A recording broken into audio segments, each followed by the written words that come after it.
할렐루야. 아멘.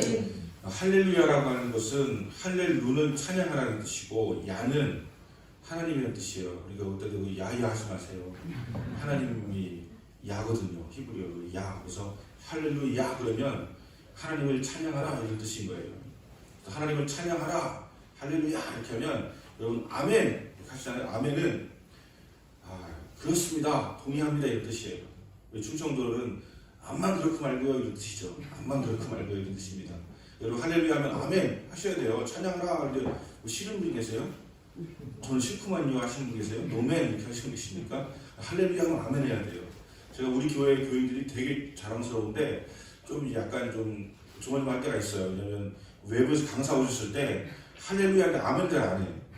그래가지고 제가 훈련을 잘못시켰나 이렇게 여길까봐 그게 좀 조마조마할 때가 있는데 할렐루야 그러면 여러분도 아멘 이렇게 하셔가지고 다시 우리 안에서 정말 저도 그렇습니다 동의합니다 이런 마음이 좀 있어야 될 줄 믿습니다. 할렐루야. 지난 시간에 줄이고 목마른 자는 복이 있다 행복하다 이런 말씀을 드렸습니다. 줄이고 목마른 자는 행복하다 그 이유는 배부를 것입니다 라고 표현했는데 우리나라 성경의 번역이 배부를 것이다 라고 표현한 거잖아요. 굉장히 놀라운 번역이다 라고 생각을 하고 있습니다. 영어로는 satisfied인데 만족할 것이다 라는 뜻인데 배부를 것이다 라고 이렇게 해가지고 얘가 쏙쏙 뜨잖아요. 그렇죠?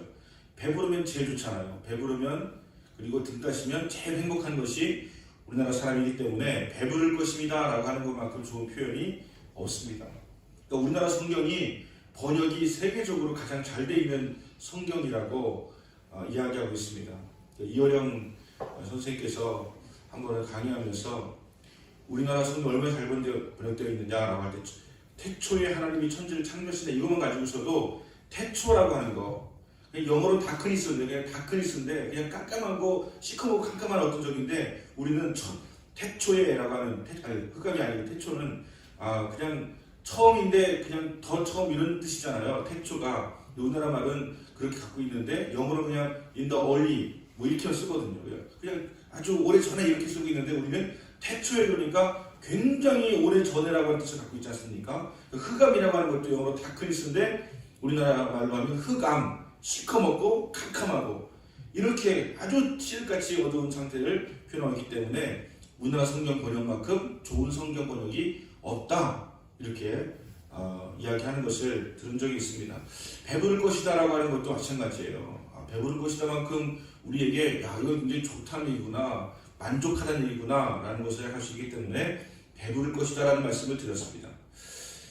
그런데 의라고 하는 것 그리고 긍휼이라고 하는 것은 동전의 양면과 같이 가야 되는 그런 두 단어라고 할 수가 있습니다. 의에 줄이고 목말라서 의를 추구하는 것도 우리 중요하지만 긍휼이 반드시 함께 있어야만 한다고 하는 것이죠. 왜냐하면 의만 있고 긍휼이 없으면 무자비하고 냉정한 의가 될 수가 있습니다. 의만 있고 긍휼이 없으면 냉정한 의가 돼요. 반대로 긍휼만 있고 의가 없다면 그냥 무분별해져가지고 너무나 쉽게 죄를 용납하고 그냥 타협하면서 살아가는 자가 될 수가 있기 때문에 은혜하고 긍휼은 의하고 긍휼은 함께 가야 되는 단어다라고 하는 것을 우리는 알아야 된다고 하는 것입니다. 예수님께서 말씀하신 8법 가운데서 지금까지 4가지 말씀을 드렸지 않습니까? 심령이 가난한 자, 애통하는 자, 온유한 자, 의에 줄이고 목마른 자 이렇게 4가지를 말씀을 드렸는데 이것은 우리 내면에 관련된 것이죠. 한 거, 뭐 의에 줄이고 목마른 거 이런 것들은 모두가 우리 내면 속에 있는 것입니다. 또 오늘부터 드리는 이 말씀은 이제 외부로 향하는 것을 말씀을 하고 있는 것입니다. 그런 성경을 가만히 보시면 놀라운 것을 발견할 수가 있는데 성경은 대단히 조화를 이룹니다.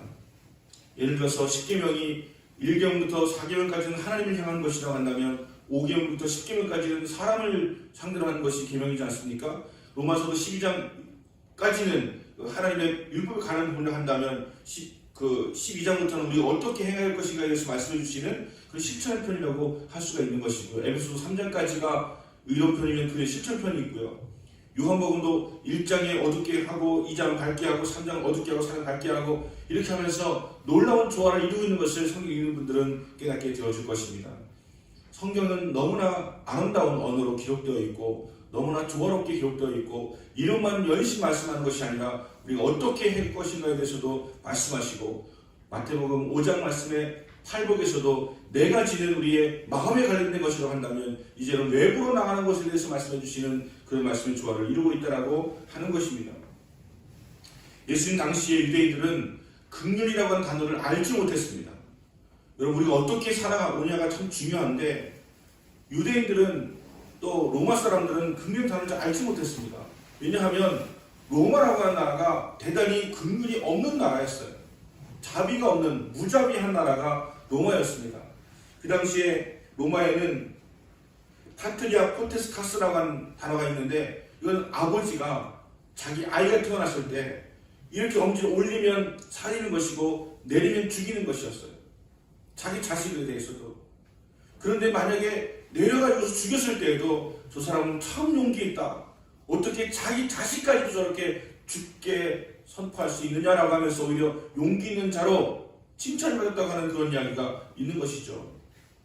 우리가 그 로마 그 콜로세움 경기장에서 막 그 사자와 검투사가 싸우는 장면을 보지 않습니까? 검투사가 사자와 싸웁니다. 그런 엄청난 그런 그 장면을 그냥 수많은 관중들 거기에 보니까 8만 명까지 들어갈 수 있다고 하는데 8만 명의 군중이 움직한 가운데서 사람이 사자와 싸우는 장면을 보여주는 것이 로마 사람들이었어요. 대부분의 검투사들은 죽었지만 그 중에 검투사가 살아남으면 마지막 결정은 로마 황제가 하는 것입니다. 로마 황제가 손을 올려 들으면 사는 것이지만 내리면 그 검투사도 죽여버리는 것이 로마의 그런 어떤 흘러오는 전통이었습니다. 얼마나 무자비한 것인지 모른다라고 하는 것이죠. 그들에게 긍휼이란 없습니다. 그들은 이렇게 이야기하죠. 나에게 자비란 없다 이렇게 얘기합니다. 무자비하게 하여지만 오히려 나를 따르게 되고 또 통치가 더 강력해질 수 있기 때문에 그들은 무자비한 것을 오히려 자랑하는 그런 나라였고 그에 못지않은 사람들이 바로 유대인들이었다라고 하는 것입니다. 유대인들은 교만하고 이기적이고 독선적이고 비난하는 것을 좋아했습니다. 이것이 그 당시에 로마의 지배를 받고 있던 유대인들의 분위기였습니다. 그러니까 유대인들이 볼 때 예수님께서 행하시는 것은 너무나 이상합니다. 예수님은 병든 자에게 손을 내밀으셔서 그들을 고쳐주십니다. 유대 사회에서는 로마 사회에서는 병든 자가 있으면 추방시켜버립니다. 옮긴다고. 그리고 음식을 가져다 주다가 음식이 끊어집니다. 그래서 죽는 거예요. 이런 무자비함이 유대인들에게 있었는데 예수님 병든 자를 긍휼히 여기시고 다 가셔서 손을 내미시고 그를 고쳐주십니다. 그리고 멸시받고 천대받는 여인과 함께 있어주십니다. 그 당시에는 어린 아이의 권리가 없었는데 어린 아이를 높여주시고 어린 아이와 같지 아니하면 총회할 수 없다라고 하는 그런 말씀도 하시면서 높여주셨습니다. 가늠하다 현장에 잡힌 여인에게도 예수님께서 정말 무자비하게 돌에 맞아 죽을 운명이었는데 그를 건져주시고 자비를 베풀어 주셨습니다. 과부의 아들이 죽은 장례를 만났을 때에 그 관에 손을 얹으셔가지고 그 과부의 아들이 살아나게 하셔가지고 과부에게 긍휼을 베푸셨습니다. 이 과부는 아들이 없으면 살 수가 없는 존재였는데 예수님의 긍휼이 인해서 그가 살게 되어진 것이죠. 이것은 지금 생각하면 예수님 원래 그런 분인지라고 생각할지 모르겠지만 그 당시 사회 분위기 속에서 예수님의 이 모습은 얼마나 센세이션을 일으켰겠습니까? 그것이 좋은 의미가 아니라 오히려 무자비한 그런 분위기 속에서 저렇게 하는 것은 저거는 바보 같은 짓이야. 왜 저렇게 할까? 저렇게 해가지고 될까? 그런다고 그 사람들이 다 회복될 수 있을까? 우리가 분위기 바뀔 수 있을까? 이런 것이 전반적인 분위기였을 텐데 그를 불구하고 예수님께서는 긍휼을 베푸시는 모습으로 살아가셨습니다. 그리고 바리새인이나 통치자들 향하여서는 해치나 무덤 같다고 독사의 자식 같다고 이렇게 말씀하시지만 힘없고 연약하고 또 권리 없는 자들 향해서는 한없는 자비와 긍휼을 베푸시면서 함께 하셨던 예수님을 볼 수가 있습니다. 지금과는 정반대죠. 지금 힘 있는 사람에 대해서는 꼼짝도 하지 못하고 힘 없는 자들에 대해서는 무자비하게 우리가 착취하고 또 무시하고 살아가고 있는 모습이 우리의 모습 아닙니까? 그 당시보다 더 심각했지만 예수님은 반대로 강한 자들에게는 오히려 강력하게 말씀하시고 약한 자들은 한없이 아무 이유 없이 아무 조건 없이 품어주시고 사랑하는 그런 모습을 보여주셨다라고 하는 것입니다. 그렇다고 한다면 긍휼이라고 하는 것은 어떤 뜻을 가지고 있느냐라고 하는 것을 우리가 알아야 되지 않겠습니까? 긍휼이라고 하는 것이 무엇인가? 탈무드에 나온 이야기가 있습니다. 어떤 아버지가 아들에게 말하기를 야 저기 이웃집에 가서 낫을 좀 빌려오거라 이야기했습니다. 그랬더니 아들이 가서 이웃집에 가서 낫을 빌려고 하는데 이웃집이 낫을 주지 않습니다. 나는 빌려줄 수가 없다라고 하면서 거절을 당하고 돌아왔습니다. 그런데 며칠 후에 도리어 그 이웃집에서 우리 집으로 낫을 빌려 왔습니다. 그랬더니 아버지께서 아들에게 이야기합니다. 얘야 낫을 빌려주거라 이렇게 이야기합니다. 아니 아버지 저는 얼마 전에 우리가 낫을 빌려 갔을 때 빌려주지 않은 집인데요. 이렇게 하지만 아버지께서는 그냥 빌려주어라 이렇게 이야기하는 것입니다. 그리고 아버지께서 아들에게 지혜를 가르쳐 줍니다. 저 집에서 빌려주지 않았기 때문에 우리도 빌려줄 수 없다라고 하면 그것은 복수가 되는 것이고 그 집이 빌려주지 않았지만 그래도 불구하고 나는 빌려주겠다라고 한다면 이것은 증오가 되는 것이고 거절당했다는 것을 다 잊어버리고 아무 상관없이 깨끗한 마음으로 그에게 낫을 빌려준다면 그것은 긍휼이 되는 것이다. 이렇게 가르쳐 주었다라고 하는 것입니다. 여러분은 어느 쪽에 속하십니까? 아니 그쪽에서 빌려주다는데 우리가 왜 빌려줘? 라고 한다면 복수가 되는 것이고 그 빌렸지만 그 인간은 덧택이 나왔지만 나는 깨끗하게 갈 거야 하면서 한다면 이것은 긍휼이 아니고요. 이것은 증오라고 가르쳐 주더라고 하는 탈무드에서 이렇게 가르쳐 주더라고 하는 것입니다. 항상 복수하는 마음으로 살아가는 사람이 있습니다. 네가 나한테 이렇게 했으니까 나도 너한테 돌려주겠다. 네가 나에게 이렇게 해주지 않았기 때문에 나도 하지 않겠다라고 하는 마음으로 살아가는 경우가 있는데 주님께서는 우리에게 무엇을 가르쳐 주십니까? 긍휼히 여기는 자가 긍휼히 여김을 받을 것이다 라고 합니다. 다시 말하면 긍휼히 여김을 받았기 때문에 너희들은 긍휼인 자가 되라고도 말씀하시는 거예요. 우리는 엄청난 긍휼을 받은 자들입니다. 우리는 죄로 죽을 수밖에 없는 자들, 우리 주님께서 살려주신 돈으로 가치로 따질 수가 없는 엄청난 긍휼을 받은 자들이 우리들 아닙니까? 그렇기 때문에 우리도 긍휼을 베푸는 자가 되어야 한다라고 하는 것입니다. 이 김동호 목사님, 오늘도 김동호 목사님 페이스북에 올라온 거 보고 참 놀랐는데 이분이 SBS 선교회라고 하는 그 선교회를 조직해가지고 모금을 하세요. 모금을 이분보다 잘하시는 분은 아마 전 세계에 없을 거예요. 이분이 모금을 하는데 이름을 내고 모금하는 게 아니고 통장에 그냥 쭉쭉쭉 찍히는데 누군지 몰라요. 그냥 짜장면 값 하나 우리 모금하시다 그러면 그렇게 짜장면 값 정도가 아니라 꽃배기 값을 내면서 뭐 이렇게 뭐 통장에 쌓이면 그게 막 몇 억도 되고 몇십억도 되고 해가지고 뭐 이번에도 선교사님을 통해서 어느 지역을 돕는다 도왔다 이런 것을 올리면서 이렇게 해요. 정말 탁월하신 분이시죠. 이번에도 1,000만 원대 지원했고 또 지원한다. 그리고 선교사 자녀들도 휴가를 줘야 된다. 그래서 내가 가서 선교사 그 지역에 가 있으면서 그분들 한국으로 오게 해가지고 여기에서 휴양하고 쉴 수 있도록 만들어 주겠다. 이것을 위해서 지원하겠다. 근데 여러분, 그러면 우리가 이코노미석이나 타고 오면 된다고 생각하지 않겠습니까? 그런데 그 자녀들, 그 선교사님들 1등석 비즈니스석을 끊어주는 거예요. 너무 놀랍지 않습니까? 그 비즈니스석은 500만 원이고 그냥 100만 원이라고 한다면 500만 원 끌어주는 거예요. 우리는 상상하기 어렵잖아요. 근데 그분은 그렇게 하시더라고요. 저는 그 모습이 너무 놀랍다, 너무 탁월하다 그런 생각이 들 때가 있어요. 제가 전도사로 1999년에 전도사로 이제 처음 사역을 시작했는데 김동호 목사 매니아였었죠. 나온 테이프 뭐 정말 테이프가 늘어지도록 듣고 책도 뭐 다 크리스찬 베이직부터 시작해서 모든 책들 다 읽고 이렇게 하면서 매니아였는데 그때 테이프에서 수도 없이 하신 말씀이 기억나는 것이 한 가지가 있어요. 어떤 고등학생이 자기를 찾아왔답니다. 그러면서 목사님 공부가 인생의 전부는 아니지요? 라고 하더랍니다. 그래서 목사님이 그렇지 공부가 인생의 전부는 아니지 라고 이렇게 했답니다. 그러니까 고등학생이 이제 그런 대답이 아니었을 거라고 생각했는데 인생 전부 아니지라고 하니까 극적거리면서 이제 돌아갑니다. 그랬더니 목사님이 뒤통수에 대고 이야기합니다. 야 너 공부 못하지? 그러니까 이 학생이 공부 못합니다라고 이야기하더래요. 그러면서 목사님께서 해주시는 말씀은 내가 너한테 망신 주려고 하는 것이 아니니까 대답을 해봐라. 네가 나한테 공부가 인생의 전부라고 아니라는 확신이 들어서 잘못 질문한 것이냐, 아니면 게을러서 공부를 못하게 되니까 질문한 것이냐라고 물었습니다. 그랬더니 솔직하게 이야기합니다. 제가 게을러서 공부를 못했기 때문에 핑계를 댄 것입니다. 근데 목사님 어떻게 하셨어요? 나한테 이런 질문하는 놈 치고 공부 잘하는 놈 못 봤다 이렇게 하더라는 것이죠.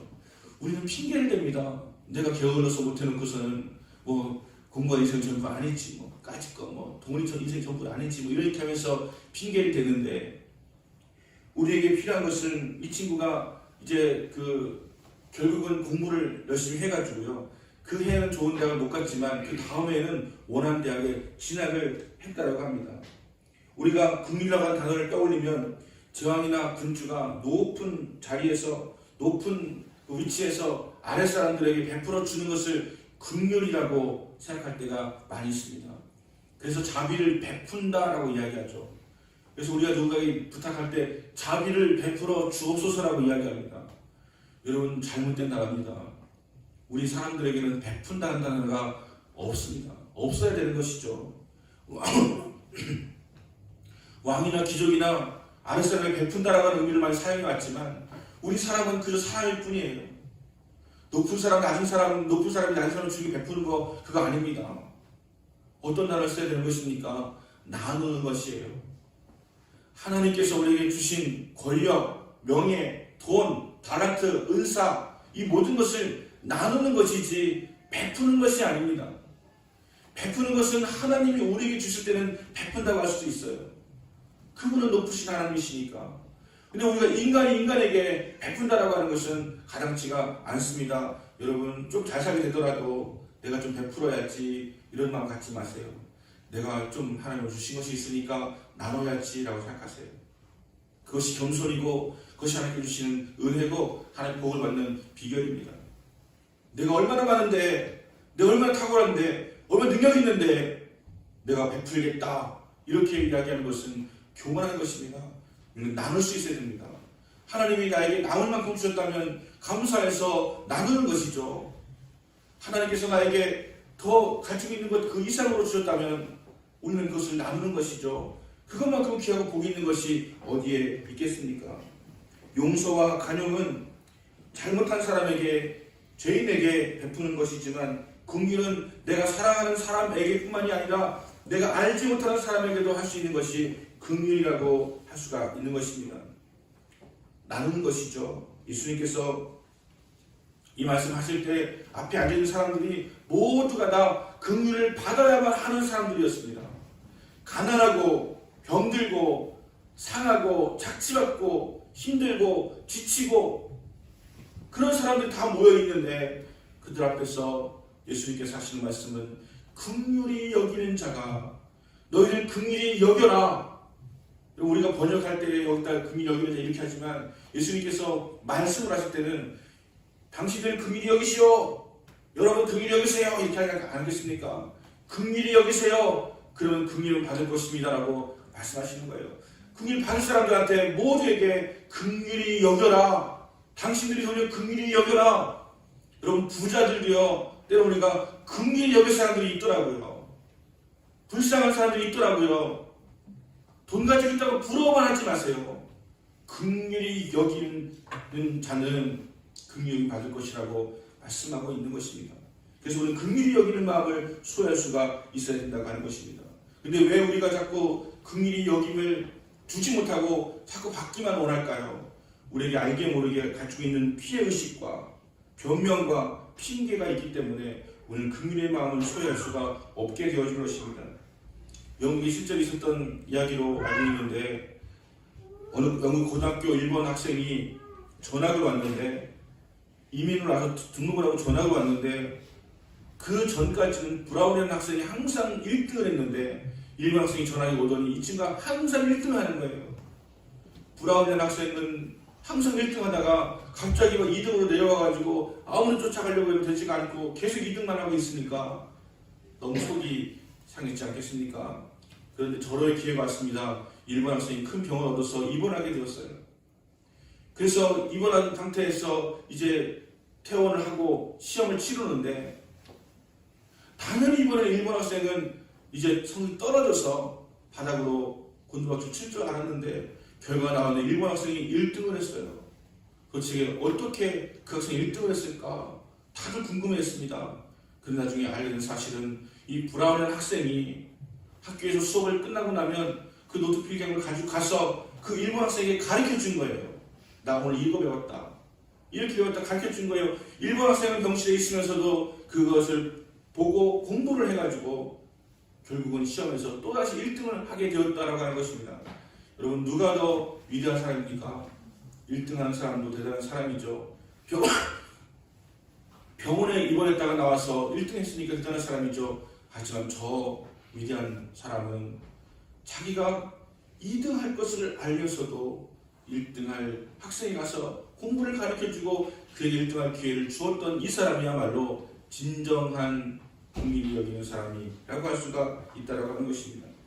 저는 이야기를 들으면서 참 많은 감동을 받았습니다. 긍휼은 또 다른 의미에서 시기와 질투의 마음을 제거하고 편견을 극복하는 것입니다. 시기와 질투의 마음을 제거하는 거예요. 독일에 유학 갔다 오신 분이 이런 이야기를 합니다. 독일에서 갓 결혼한 부부가 17년 된 중고 트럭에다가 형형색색의 끈을 이렇게 매달고서는 그 뒤에 깡통을 달아가지고, 여러분 상상이 되시죠? 그 트럭에서 끈 묶어가지고 깡통 이렇게 하면 얼마나 시끄럽습니까? 온 천지 사람 다 쳐다볼 거 아닙니까? 그럼 딱 쳐다봤는데 이게 벤츠가 아니고 17년 중고 트럭이에요. 얼마나 망신스럽습니까? 우리 애들은 내가 제법 괜찮은 차를 갖고 있었는데도 아빠 교문에서 떨어질 때 딱 세워달라고 그랬는데, 조금만 차가 좋으면 막 의시되면서 사람들 앞에 보여주고, 조금만 차가 좀 현찮으면 보여주고 싶지 않아가지고 피하는 것이 보통 사람들의 마음 아닙니까? 17년 된 중고 트럭을 가지고 그 뒤에 깡통을 매달고서 다닥다닥거리면서 이렇게 가면서도 사람들이 다 주목하여 보게 되었음에도 불구하고 그들은 너무나 자랑스러워하고 내 결혼이 너무 행복하다고 표현하면서 그렇게 갔다라고 하는 그런 이야기를 들었습니다. 긍휼히 여기는 마음이라고 하는 것은 가진 자가 없는 자에게 자비를 베풀어 준다라고 하는 의미가 아니라 17년 된 중고차를 타고 다니면서도 벤츠 타고 다니는 사람들을 눈꼴시럽게 쳐다보지 않고 진심으로 축하해 줄 수 있는 마음, 이것이 긍휼입니다. 우리가 알기 모르게 그런 마음 있지 않습니까? 우리가 정말로 누군가가 부자고 누군가 잘 살고 이렇게 했을 때 괜히 그게 싫은 거예요. 괜히 그게 미운 거예요. 나는 겨우 요거 타고 다니는데, 나는 겨우 이런 중고차를 타고 다니는데 저 사람은 뭐가 그렇게 잘나가지고 벤츠를 타고 다니는지 눈꼴시러운 거예요.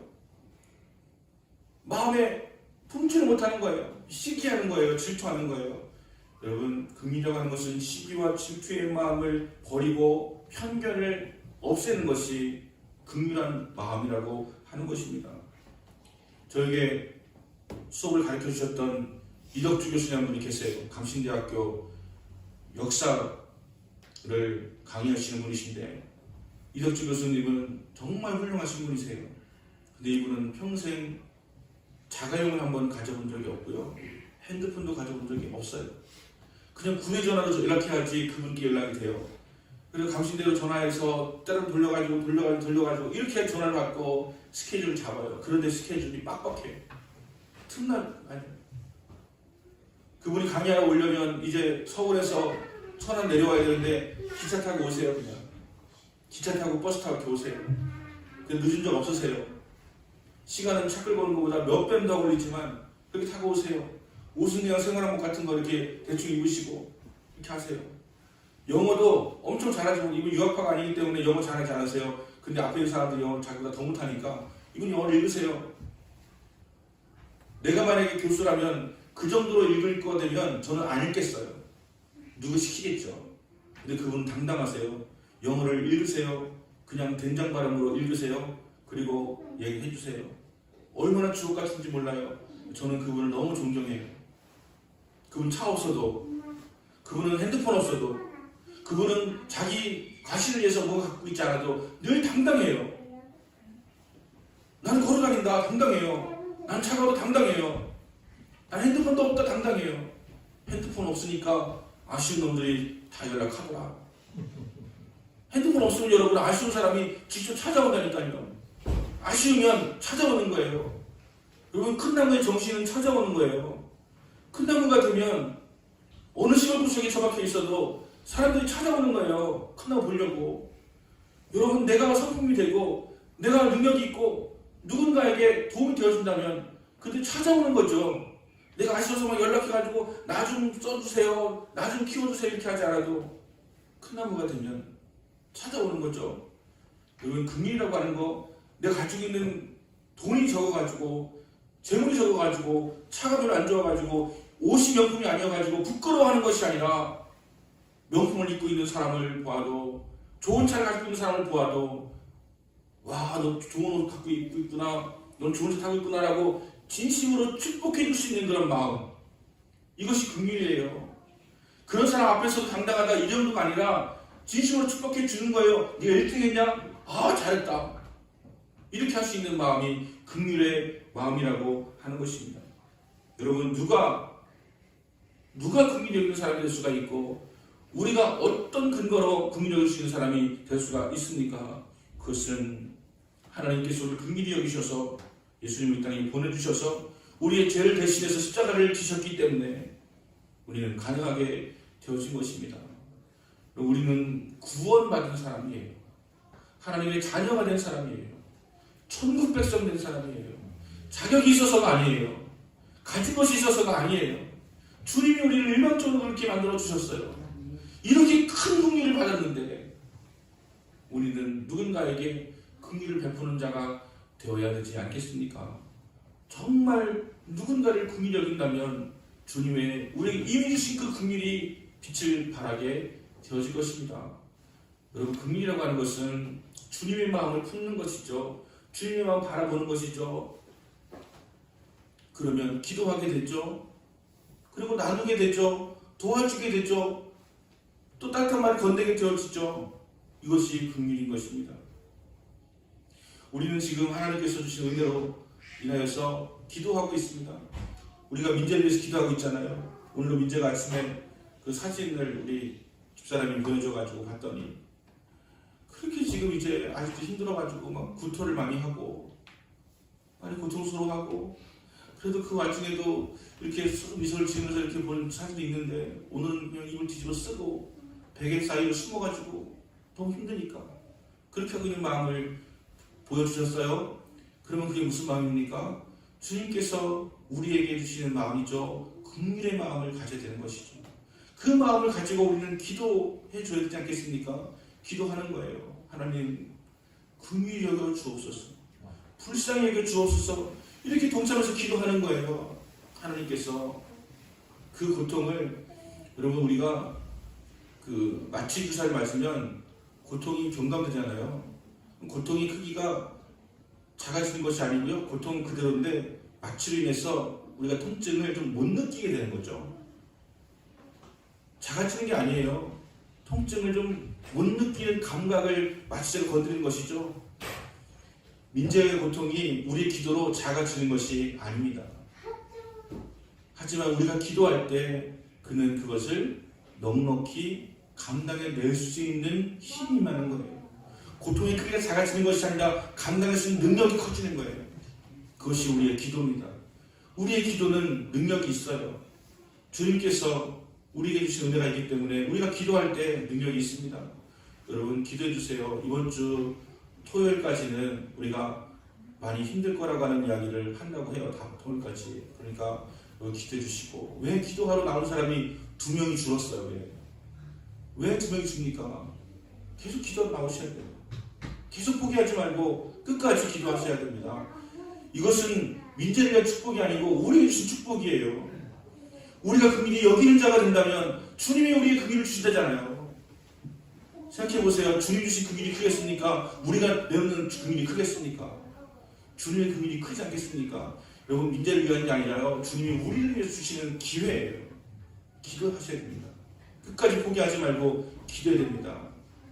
아빠도 엄마도 가장 확실하게 민재를 도울 수 있는 방법, 기도하는 것입니다.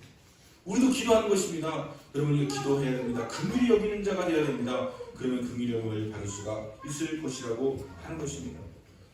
제가 좋아하는 찬양이 있는데 요즘에 제가 자꾸 점점 이렇게 듣는 기만 발달하고 부르는 게 약해져가지고 제가 기도할 때 자주 불렀던 노래가 있어요. 사랑을 줄 수 없을 만큼 가난한 자도 없고요. 사랑을 받지 않아도 될 만큼 부요한 자도 없어요. 여러분, 사랑을 줄 수 없을 만큼 가난한 사람도 없고요. 사랑을 받지 않아도 될 만큼 부유한 자도 없다는 거예요. 우리가 서로 사랑하고 우리가 서로 나누고 살아갈 때 세상은 행복해지는 것입니다. 우리 인류에 가지고 있는 총 자체산은 세상 모든 사람들이 함께 나누어도 넉넉히 살 수 있는 그런 재산이에요. 그런데 1%가 세계의 50%를 가지고 있고 10%가 70%, 80% 가지고 있고 이렇게 되니까 죽어가는 사람이 있는 것이지, 우리가 만약에 주님께서 주시는 복을 나누기 시작한다면 우리는 아무도 굶어줄 사람이 없을 거예요. 누구나 다 풍성하게 살아갈 수 있을 만큼 주님이 주셨어요. 왜 나는 가난하게 하신 거냐고. 아닙니다. 내가 나누지 않았을 거예요. 나눠주세요. 그러면 온 인류가 행복해질 것이고, 또 나누는 자는 주님이 축복하세요. 이 원리 좀 제발 깨달으셨으면 좋겠어요. 우리가 나누면 10에서 2를 나누면 8 되는 것이 아니라 2를 나누는데 15이 되는 거예요. 이것이 주님의 영적 법칙입니다. 해보세요. 믿음으로 해보세요. 반드시 그렇게 될 것입니다. 쪼잔하게 품으려고만 하지 말고, 쪼잔하게 자꾸 내 것 채우려고 하지 말고 한번 과감하게 나눠보세요. 그때 주님이 채우신 것을 경험하게 될 것입니다. 반드시 물질로만 채우는 것은 아닐지 모르지만 우리는 분명히 주님의 채우심을 경험하게 될 것입니다. 말씀을 정리합니다. 긍휼은 베푸는 것이 아니라 나누는 것입니다. 긍휼 하나님께 받은 사랑은 주님의 십자가의 그 사랑을 다른 이들에게 유통하는 것입니다. 긍휼히 여기는 자가 긍휼히 여김을 받습니다. 말씀을 들으면 순종하며 사는 것이 중요합니다. 여러분, 이번 주에 당장 오늘이라도, 당장 이 시간이라도 내가 긍휼히 여길 자가 누군가를 바라보시면서 혹은 기도로, 혹은 물질로, 혹은 따뜻한 말로, 혹은 SNS로, 혹은 기프티콘으로 여러분 긍휼을 드러내시기 바랍니다. 말씀을 들으면 이렇게 실천을 하는 훈련을 자꾸 하셔야 됩니다. 그래야지 우리는 엄청난 일을 해낼 수가 있습니다. 요 고작 작은 거 하나도 실천하지 못하면서 무슨 세계 선교를 감당한다고 하면서 할 수가 있겠습니까? 우리는 주의 말씀을 들으면 즉각적으로 한번 해보는 그런 훈련, 주께서 마음에 감동을 주시면 즉각적으로 한번 해보는 훈련, 그런 마음을 한번 가지시고 살아가셔서 긍휼히 여기시는 하나님 앞에 긍휼히 여김을 하는 여러분 되시기를 예수님으로 축원합니다.